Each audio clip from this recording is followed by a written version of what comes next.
देखिए students, alkyne, alkene और उसके एल्केन के बारे में आप सभी को बताया जा चुका है। कोई बहुत बड़ी बात नहीं, एकदम छोटी सी बात थी। आज जो चीज बताने जा रहे हैं ये आपके लिए इंपॉर्टेंट है, ठीक है। जैसे कि एल्किल समूह, ठीक, एल्किल समूह आप सभी लोग जानेंगे अभी तुरंत। एल्किल समूह क्या होता है? सामान्यतः लोगों का मानना यह है कि जब आपका किसी भी चीज को कह देते हैं कि जैसे R है तो R को यूनिट में बता देते हैं डायरेक्टली। R जो होता है एल्किल समूह होता है और इनका सामान्य सूत्र CnH2n +1 होता है, सिंगल बॉन्ड लगा देते हैं। ऐसा कुछ नहीं है, ठीक है। ये बस इतना ही बता दिया गया, हो गया। जानना ये जरूरी है कि एल्किल समूह उत्पन्न कहां से होता है, ठीक है। जब किसी एल्केन से, कोई भी एल्केन है, अगर कोई एनी वन एल्केन के लिए हमने एल्केन में बता रखा है कि R सिंगल बॉन्ड H से प्रदर्शित करते हैं। एल्केन जितने भी हैं सभी को किससे प्रदर्शित करते हैं? R सिंगल बॉन्ड H से प्रदर्शित करते हैं। जब किसी एल्केन से एक हाइड्रोजन विस्थापित कर उसका एकल बंध क्या कर दिया जाता है? स्वतंत्र कर दिया जाता है। उसका एकल बंध स्वतंत्र कर दिया जाता है। क्या कर दिया जाता है स्टूडेंट? स्वतंत्र कर दिया जाता है। तो इस प्रकार से प्राप्त जो भी यौगिक होते हैं उन्हें हम एल्किल समूह के यौगिक कहते हैं। और ये यौगिक किसी भी क्रियात्मक समूह के साथ आसानी से योग कर एल्किल व्युत्पन्न बना लेते हैं। क्या बनाते हैं? एल्किल व्युत्पन्न बनाते हैं। क्या बनाते हैं स्टूडेंट?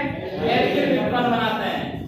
अगर बुक की लैंग्वेज पे जाएंगे तो बुक में ये लिखा हुआ है, जब किसी हाइड्रोकार्बन से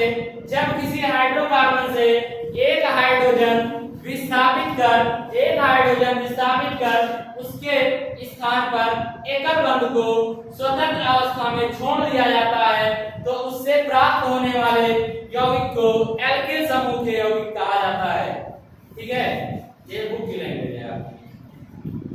अब एल्किल समूह के बारे में आपको बता दिया है, ये चीज समझ में आई कि नहीं आई? क्लियर है ना सभी को कि अगर हाइड्रोजन विस्थापित होगा उसका एकल बंध फ्री होगा तो आपका एल्किल समूह बनेगा, ठीक। एल्किल समूह का सामान्य सूत्र CnH2n +1 होता है, लेकिन यहाँ सिंगल बॉन्ड जरूर लगाएंगे। सिंगल बॉन्ड CnH2n +1 होता है। केवल आप ये चीज नहीं बोलेंगे कभी भी, ना ये चीज कहीं दर्शाएंगे ना लिखेंगे कि CnH2n +1 होता है। अगर ये चीज दिखा रहे हैं तो गलत हो जाएगा आपका, ठीक है। कोई भी यौगिक ऐसा नहीं है इस ब्रह्मांड में जिसकी वैलेंसी इनकम्प्लीट होने पर उसे कंप्लीट बोल दिया जाए, ठीक है। तो यहाँ पर क्या सिंगल बॉन्ड CnH2n +1 हो रहा है ना, कंप्लीटली। मान लेते हैं n बराबर आपने 1 लिया। क्या लिया? n बराबर 1 लिया। n की वैल्यू यहाँ पर पुट कर दिया आपने तो ये हो जाएगा single bond C1 H2 × 1 +1, single bond C H2 +1, single bond C H3। आया कि नहीं आया? और इनका नामकरण करते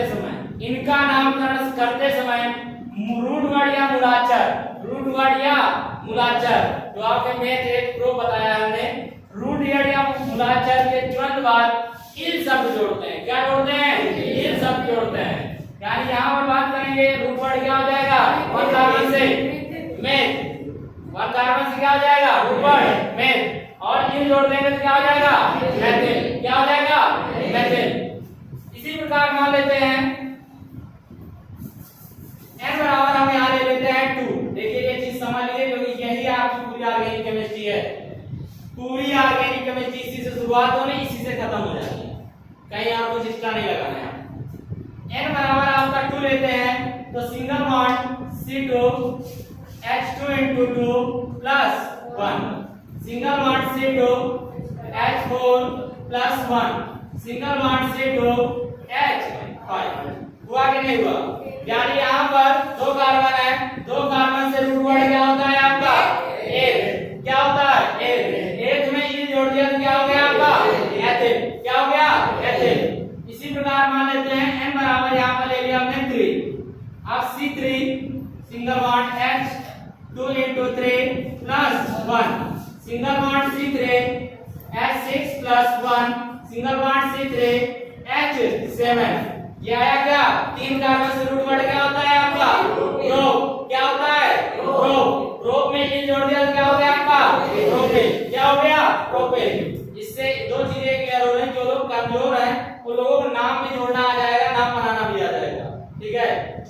रटने के तो आप रट सकते हो, कोई दिक्कत नहीं है। लेकिन जब आपके सामने ये चीज आ गई, इतना क्लियर हो गया कि R का जो हमें वैल्यू बतानी है वो सिंगल बॉन्ड CH3 मेथिल समूह होता है, सिंगल बॉन्ड C2H5 एथिल समूह होता है, सिंगल बॉन्ड C3H7 प्रोपिल समूह होता है, सिंगल बॉन्ड C4H9 ब्यूटिल समूह होता है, सिंगल बॉन्ड C5H11 आपका क्या होता है, एथिल समूह होता है, सिंगल बॉन्ड C6H13 आपका एक्सेल समूह होता है, सिंगल बॉन्ड C7H आपका हो जाएगा 15, आपका 30 समूह होता है, आपके लॉन्ड्री डेल्टिल इस तरीके से। तो methyl ethyl propyl butyl pentyl hexyl आपके लॉन्ड्री डेल्टिल ये सभी क्या हो जाते हैं यहाँ पे एल्किल समूह के अंतर्गत आते हैं। किसके अंतर्गत आते हैं, एल्किल समूह के अंतर्गत आते हैं। लेकिन यहीं पर एक अपवाद है, यहीं पर एक अपवाद है, एल्किल समूह के अंतर्गत हम लोग हाइड्रोजन को भी पढ़ते हैं, एल्किल समूह के ही अंतर्गत हम हाइड्रोजन को पढ़ते हैं, लेकिन इसकी कंडीशन है, ठीक है, इसकी कंडीशन है रखने की, इसे हम हर एक समूह के साथ नहीं जोड़ सकते हैं, हर एक क्रियात्मक समूह के साथ जैसे इन्हें हम जोड़ सकते हैं, इस प्रकार से नहीं जोड़ सकते हैं, इनकी एक कंडीशन है, ठीक है। ये कंडीशन क्या है, कंडीशन ये है ऐसे क्रियात्मक समूह जिनमें कार्बन ऑक्सीजन के साथ डबल बॉन्ड से जुड़ा हो, कार्बन ऑक्सीजन के साथ द्विबंध द्वारा या डबल बॉन्ड से जुड़ा होता है, उनके साथ में हम H समूह को जोड़ते हैं। H समूह जो होता है उसे हम फार्मिल एल्किल समूह कहते हैं। क्या कहते हैं, फार्मिल एल्किल समूह कहते हैं। जब सिंगल बॉन्ड H जुड़ जाता है तो उस जगह पर क्या हो जाता है, फार्मिल शब्द का प्रयोग हो जाता है। जैसे कि वहां पर मेथिल हो रहा था, एथिल हो रहा था, ब्यूटिल हो रहा था, पेंटिल हो रहा था, वैसे H जुड़ेगा तो वहां पर क्या हो जाएगा आपका फार्मिल। लेकिन H के जोड़ने की जो कंडीशन है वो स्टूडेंट यही होगी कि ऐसे क्रियात्मक समूह जिनमें कार्बन ऑक्सीजन के साथ द्विबंध द्वारा जुड़ा होगा, उन्हीं के साथ फिर इसका योग कराएंगे। जैसे मान लेते थोड़ी देर सपोज दैट आपने कहा सर क्यों OH के साथ नहीं जोड़ सकते हैं, OH में देखिए आप तो कार्बन है, डबल बॉन्ड के साथ ऑक्सीजन जुड़ा है, नहीं जुड़ा है, इसीलिए इसमें क्या होता है, मेथिल से शुरू हो जाते हैं आपके। प्राथमिक सदस्य क्या होता है, मेथिल एल्कोहल होता है ना। इसी जगह पर हम बात करें एल्डिहाइड की, किसकी बात कर रहे हैं, एल्डिहाइड की, तो सिंगल बॉन्ड CHO होता है कि नहीं होता है, एल्डिहाइड का क्रियात्मक समूह। लेकिन इसकी संरचना बनाते हैं हम तो single bond double bond O, single bond H, ये होती है इसकी संरचना। और कार्बन जो ऑक्सीजन के साथ डबल बॉन्ड द्वारा जुड़ा है कि नहीं जुड़ा है, जुड़ा है ना। यहाँ पर अगर ये ऑक्सीजन कार्बन के साथ में डबल बॉन्ड द्वारा जुड़ा है तो इसमें हम कार्बन समूह प्रयोग कर सकते हैं। क्या लगा सकते हैं, कार्बन समूह का यूज कर सकते हैं। इसीलिए इसका पहला सदस्य जो होता है एल्डिहाइड का वो फॉर्मेल्डिहाइड होता है। क्या होता है, फॉर्मेल्डिहाइड होता है। इसका रीजन यही है, कभी कभी कोई आता है क्लास में आपसे पूछ लेता है कि मेथिल एल्कोहल जो होता है ये या एल्कोहल के प्रथम सदस्य मेथिल से शुरू होते हैं, एल्कोहल के प्रथम सदस्य मेथिल से शुरू होते हैं, जबकि एल्डिहाइड के प्रथम सदस्य कार्बन से शुरू होते हैं। इसका क्या तात्पर्य है समझाइए।